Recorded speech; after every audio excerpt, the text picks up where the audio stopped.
Bu Jizzax akkumulyator brak chiqdi. 2026 aprel bo'lsa, hozir 19-aprel.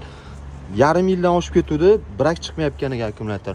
Brak har doim har xil holatda bo'ladi. Mana yonlari ishmagani, lekin polni kislota bo'lib ketgan. Bu artilgan holatida. Polni kislota bo'lib ketgan. 1 yil garantiya beramiz biz. 2025 dekabrda sotilgan bo'lsa, bu bir hafta farqi bilan 4 oy 5 oycha yuribdi-da, 4 oycha yurgan mana.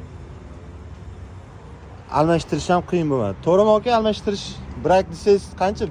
1 minutdan vaqt ketmadi, to'g'rimi? Keladi odamlar bir xillada. Akkumulyator ideal bo'ladi. Biz isbotlab beramiz. Bu yerda sizga gapiradigan holat ham yo'qda, bo'l prosta almashtirish kerak, bo'l. Oldin ham olganman-da bu yerda. 3 yil yurdim. 3 yil yurdim. Keyin yana shu yerda oldim. Mana biz har kuni sotganimizda nechtadir 6 oy ichida endi bitta chiqyapti. Balki 8 oy bo'lib ketgandir. Lekin yarim yil ichida hali brak chiqmadi. 1 yilda bitta, ikkita uzog'i bilan jay ko'p chiqsa 5 ta brak chiqishi mumkin Jizzax.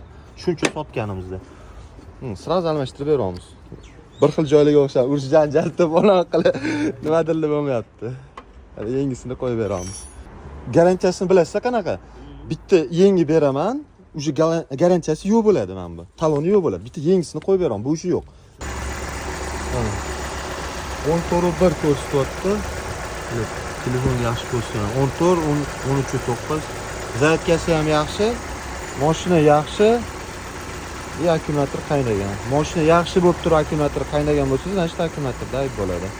Mashinaning zaryadkasi nito, akkumulyator qaynagan bo'lsa, значит mashina akkumulyatori qaynatgan bo'ladi.